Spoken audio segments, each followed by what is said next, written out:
আহারে, দেখ দেখ, তার গাছে যে মরা গাছে এসে বাসা বেঁধেছে। তোর যে এত চিন্তা ভাবনা, আমার গাছে দেখেছস কত ফল ফলানো ফলেছে। এবার আমি ফ্যাট ভরে খাবো, আর তুই চায়ে চায়ে দেখবি, তাই না? এই অত্যন্ত একজন হিংসুটে আমার মরা গাছ, তাতে কি হয়েছে? সৃষ্টিকর্তারই তো দান। তাই আমি মরা গাছকে প্রতিদিন পানি দেব, আর সেই মরা গাছ দেখবা একদিন ঠিকই সেরে উঠবে। আমি এটুকু চিন্তা করি না। আর কি জানো, রিজিকের মালিক আল্লাহ। রিজিক আল্লাহ তাআলা সবসময় সবার জন্য তৈরি করে রাখে। আর এদিকে তারা সেভাবে কথা বলতে বলতে সেখান থেকে চলে যায়। অর্থাৎ কাকটি ছিল খুব হিংসুটে, আর সেই টিয়া পাখিটি খুব একজন বুদ্ধিমান ছিল। অর্থাৎ সে টিয়া পাখিটি অন্যের বিপদে এগিয়ে আসতো, আর কাকটি ছিল খুব পরোপকারী নয়, অর্থাৎ হিংসকারী। আর টিয়া পাখিটি ছিল পরোপকারী। আর ওইদিকে সে কি করে সেখান থেকে পানি নিয়ে আসে, আর এই পানিগুলা গাছটিকে পরিচর্যা করে। অর্থাৎ সে প্রতিদিনই সেই গাছটিকে পানি দিতে থাকে, কারণ সে আল্লাহর প্রতি বিশ্বাস ছিল যে একদিন না একদিন সেখানে কিছু ফল অথবা গাছটি জীবিত হয়ে উঠবে। তার এই বিশ্বাসটি আল্লাহর প্রতি ছিল, আর তাই সেই পানি দিতে থাকে। আর আল্লাহর কাছে সে ফরিয়াদ করে যে আল্লাহ সেই গাছটি যেন দ্রুতই শীঘ্রই এই গাছটি যেন বেঁচে ওঠে। আর এদিকে সে ছোট্ট ছোট্ট পায়ে সেই মাছটি নিয়ে সে আবার ওই স্থানে রেখে আসতে যাচ্ছে। অর্থাৎ তার মনে কোনো হিংসা ছিল না, সে সবার পরোপকার করতেই পছন্দ করত।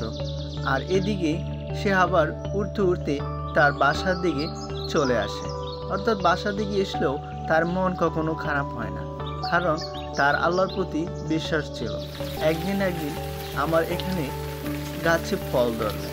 আর ওইদিকে পাখিটি খুব ক্ষুধার্ত, অর্থাৎ পেঁচা পাখিটি। আর এদিকে ক্ষুধার্ত পেঁচাটি সেখানে এসে বসে যায়। ও আমার দোস্ত, তুমি জানো না আমি অনেক ক্ষুধার্ত। তোমার কাছে কিছু হবে আমাকে দেওয়ার মতো? আমি না অনেক ক্ষুধার্ত, অনেকদিন ধরে কিছু তাই বন্ধু, তুমি এখানে এসেছো? আর তুমি জানো বন্ধু, আমাদের এখানে তো কোনো ফল নেই। ওর কাছে ফল আছে, কিন্তু ওর কাছে চেয়ে দেখতে পারো তোমাকে কিছু ফল দেয় কিনা। তুমি তো অনেক ক্ষুধার্ত। হ্যাঁ বন্ধু, কাক মামা, ওই পেঁচা মামাটা না অনেক ক্ষুধার্ত, তোমার কাছে একটা ফল দিয়ে দাও না। ওই অনেক ক্ষুধার্ত। তুমি দেখবা আল্লাহ সৃষ্টিকর্তাকে বান্দাকে খাওয়ালে দেখবে বেশি বেশি ফল হয়।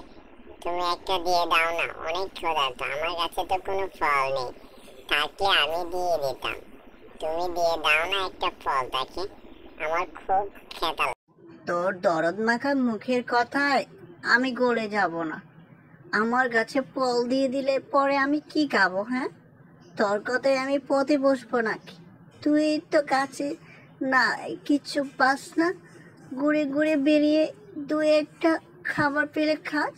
তুই এখন আমার গাছের দিকে নজর দিয়েছিস যাকে তাকে নিয়ে খাবার যাওয়ার জন্য। আর এইদিকে টিয়া পাখিটি সে কথা শুনে সে সেখান থেকে চলে যায়। দেখা যায় সে কিছু খাবার নিয়ে আসতে পারে, আর সে কথা মাত্রই সে কী করে, সে কিছু খাবার নিয়ে আসে তার মগটি করে। আর সেই মগটি করে খাবার নিয়ে সে পাখিটিকে অর্থাৎ দিয়ে দেয়, আর সে খেয়ে অনেক খুশি হয়ে যায়। তুমি আমার জীবন বাঁচিয়েছ। তুমি আল্লাহর কাছে সবসময় ফরিয়াদ করি তুমি যেন ভালো থেকো। তুমি আমার জীবন বাঁচিয়েছ, আমি তোমার উপকার কখনো বলবো না। আর এদিকে পাখিটি টিয়া পাখির জন্য দোয়া করে যায়, আর সে খাবার পেয়ে সেখান থেকে খুশি মনে উড়ে উড়ে সেখান থেকে চলে যায়। অর্থাৎ টিয়া পাখিটি একটু মনমরা হয়ে থাকে। কাক মামা, তুমি কিন্তু মোটেই ঠিক করোনি। সেই পাখিটিকে একটু খাবার দিলে কি হতো? তোমার কাছে তো অনেক ফল ছিল, একটা ফল দিয়ে দিতে। আর এগুলোকে তো সৃষ্টিকর্তার দানের জিনিসই। সৃষ্টিকর্তা চাইলে তোমার কাছ থেকেও নিয়ে যেতে পারে। বোকা কাক, তুমি সৃষ্টিকর্তার উপরে যেতে চেয়েছো, দেখবা। আর এদিকে পাখিটি সেখান থেকে চলে যায়। অর্থাৎ সেই পাখিটি তার খাবারের সন্ধানের জন্য সেখান থেকে অন্য স্থানে সে ঘুরে বেড়ায়। আর কিছুটা বাকি সময় হঠাৎ করে একটি জ্বর চলে আসে। আর সেই জ্বরে তার অর্থাৎ হিংসুটে কাকের সেই গাছটি ভেঙে পড়ে যায়। জ্বরে তুফানি অনেক বড় একটি জ্বর, সেই জ্বরে কবলে পড়ে সেই গাছটি পড়ে যায়। অর্থাৎ আল্লাহ তাআলা কাউকে ছাড় দেয় না। সেই পাখিটি হিংসা করছিল তার গাছের ফল কাউকে দিবে না। অর্থাৎ হঠাৎ করে গায়েবীভাবে দেখেন তার গাছের মাঝে যেন গাছের পাতা এসে পড়েছে। আল্লাহ তাআলা চাইলেই মরা গাছের পাতা দিতে পারে, অর্থাৎ সেটি প্রমাণ। আর ওইদিকেই এই কাকটি যখন এসে দেখতে পারবে যে তার গাছটি জ্বরের কবলে পড়ে গেছে, তখন সে উচিত শিক্ষা পাবে। আর